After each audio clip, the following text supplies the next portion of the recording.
And you can see how the polyester thread is still there. So here's some of the pieces that are curing. Well, the smaller piece, you'll notice this is like a 8 by 10. I can usually get these done, the stitching done in a couple of weeks. And now because it's also decomposed fabric and cured fabric, it takes some time. So this is linen. It was decomposed it out next in my alley here. But so linen decomposes fastest. I should say that. And this is thin linen, so it was only out there a couple of months between the moisture. There's good moisture, and we've had such a warm spring. In the 80 degree, it really decomposed fast. I put some more out there. We can check, see how much is done. They were all cotton, but some of the stitching is polyester. So the thread is polyester. So I wanted to see what happens if, and again, this is 3 layers. Oh, here's some. You can see where it's starting to get worn here.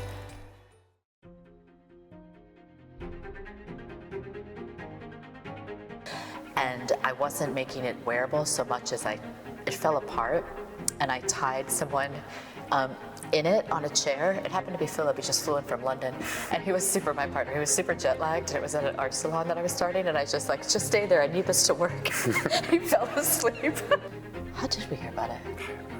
It's probably you. It might be me. Yeah. I'm not sure. It just sort of appeared. I think my friend Lauren Soule might have told me about it, and then I shared it with you, and I've been wanting to do this avant-garde performance art opera with Sylvain Dinamy since, well, roughly 2000, before Sylvain Dinamy was even a real thing.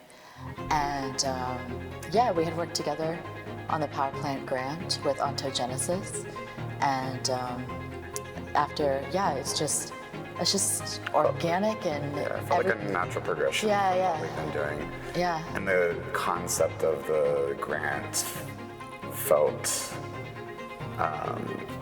The concept of the grant felt like for us. It felt like we've been independently.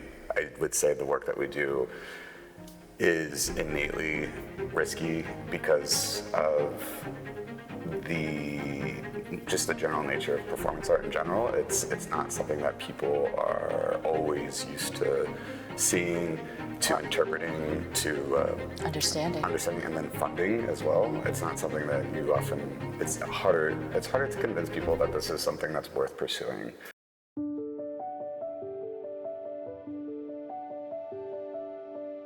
Doing this is really risky because it's making me sit in these emotions and sit within these themes and be vulnerable and share that with the world. And I feel like I share a lot with the world.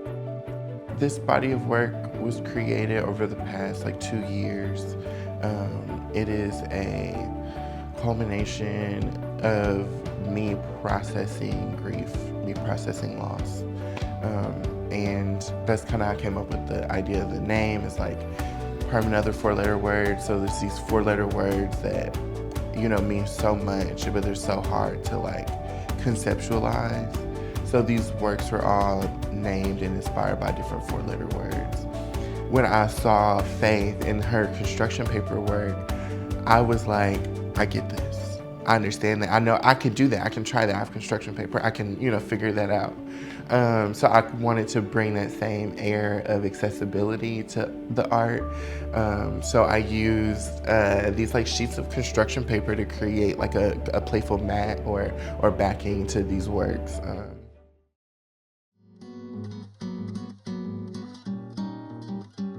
We're using BDSM as kind of a framing text to explore consensual power exchange versus historically what would have been non-consensual power exchange. I think it's also important to recognize that there was a lot of power that was, taken away from Filipino culture when it came to how it was represented, right? A lot of the images that we're working with are specifically early 20th century images that were taken around the time that 1,200 Filipinos were brought to St. Louis on a boat and then, via train and held in a human zoo over the course of the World's Fair. And so within our collaborative process, there is also, right, this sort of reclamation of power by means of delegating certain aspects of the project, namely, right, how the set is built, how we're represented in the photographs, and just being really intentional about who we choose to work with because of that.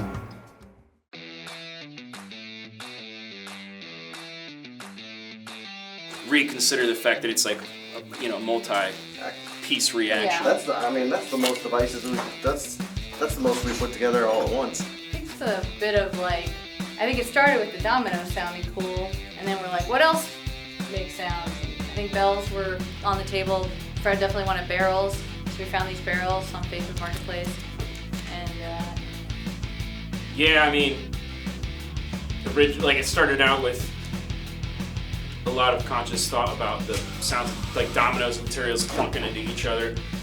And then as we added more and more, it starts to become apparent, all the different types of motion that a kind of a Rube Goldberg type reaction requires, and then you can take the motion and add all kinds of sounds to it. That's a perfect example. Mina added 60 bells to this wheel, maybe. yeah, or this marble run that Fred did. It's what if we put wind chimes as the balls go down? Yeah.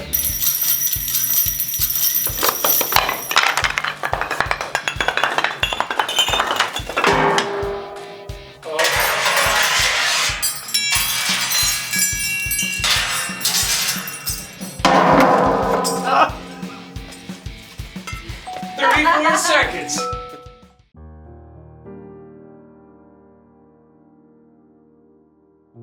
And so Black Keys and the work that I do was a way to score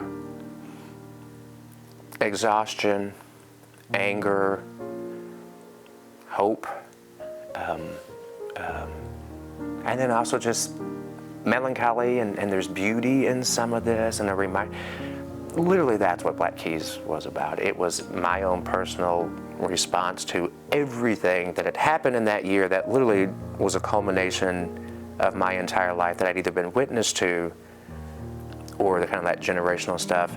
Because I don't know how else to do it. You can scream into the void only for so long, but the void is a vacuum, and I don't know if anyone really hears anything in the void, and so I'm like, okay, I can't save the world and I can't fix this, but can I do something that puts sound to a thing that we can't even describe for ourselves? So how are we really supposed to have other people understand it? We can't. And I think the whole mission is not to have people completely understand and get you, but to compel people to try hard enough to understand and empathize with you as much as they are humanly able to do.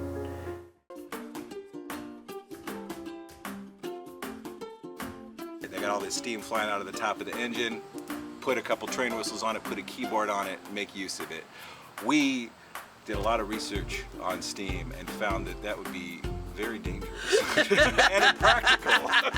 It does, and I kept pushing, and Rob was adamant. We had a moment where I consulted with some people from the State Museum. They have that musical whistle there, and we really wanted to do steam, and I don't want to harp too much on an idea that didn't exist, but we ended up focusing on the real spirit of it. I think is still there in the sense that we're doing something ridiculous, right? A calliope, by definition, is sort of ridiculous. Doing this and making it something that'll last a lot of years was really important to me. Well, so in this project and in previous iterations, Clockwork has really kind of driven the bus. So they offered me a tuning forks. We did a sound supper. Yeah, we did a concert series that came out like straight out of Clockwork's brain, and then last year, I mean, this is kind of your baby, right? Like just the concept. All the integrated food and music stuff, yeah. Yeah. So that sound supper was Rob and I coordinating on a course meal where all the food and music were originally composed to tell the same narrative, a full sensory immersive experience. We did that twice over at State Street. That was maybe the first time we really worked intentionally as collaborators together. Yeah. In 2 weeks, we send it to a welder. The whole thing's getting rehabbed. Support beams put up around it. Yeah. It's gonna be paint. We're gonna paint it bright red. Wall, bright red. Yeah. It's gonna be a completely different thing. Like this is, I mean, this has its charm, but it's like this is not gonna be the final face of it. This is the original cadaver that you got from the... That's it, exactly. This is the before we...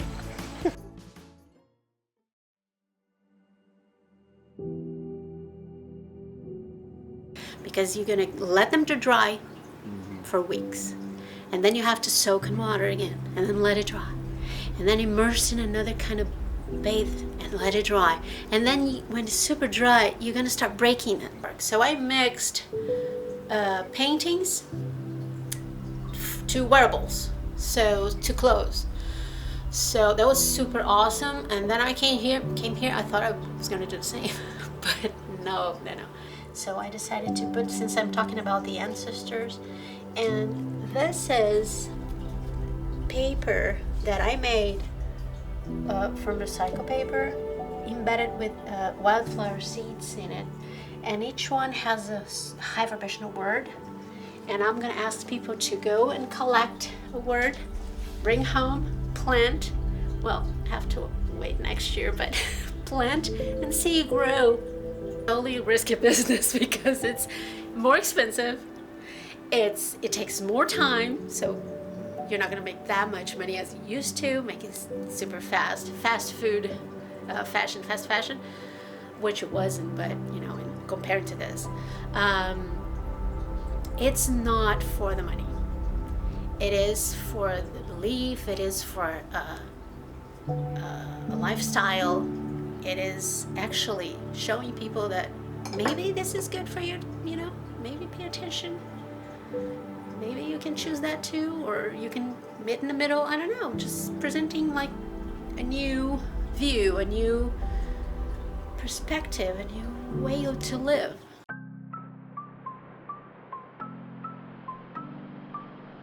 My vision is for the Indianapolis dance economy to grow and mature and diversify to the point where when somebody says, I'm a freelance dancer, it's not a lie. Because right now, it doesn't really exist. I'm connecting my work with indie movement arts and this project via improvisation. So when I think of improvisation, I'm not really a strong improviser, which is why I will not be performing at the culminating event. But when I think of improvisation, I think about the way that I've lived my life is like highly improvisational. And even though I don't have a lot, and maybe somebody would look at my life and think that it's like even a failure, I feel like the improvisational way that I've lived my life is potentially very powerful. Have I realized that potential? Probably not, but I feel that it's there.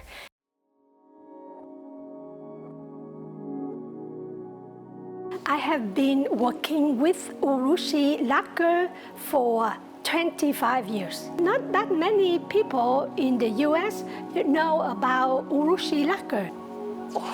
I was born in Vietnam and I have a French education, but now I live here. In the society of us that embrace multicultural, so it's a perfect place for me. I love exploring new things, new ideas, new technique, everything I did not know. I love to learn. I love to do things that I did not know. I got the grant to go to Vietnam to learn the lacquer technique from the master, Vietnamese master. And then I got the grant, also the grant to learn the Japanese lacquer technique from the University of Tokyo. But then when I come back to my studio, I create my own technique.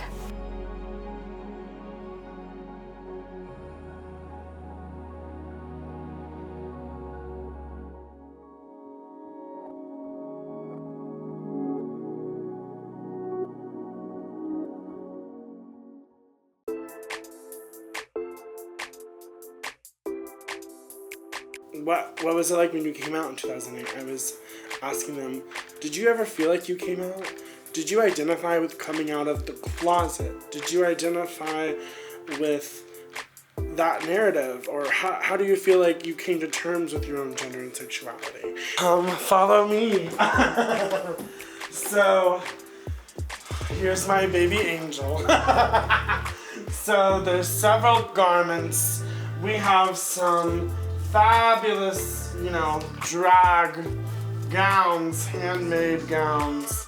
And then we have also some fun t-shirts that really from the culture and from people and their lives. Some glamour, and then, some not so glamour with, the violence, we experience, it's different for everyone.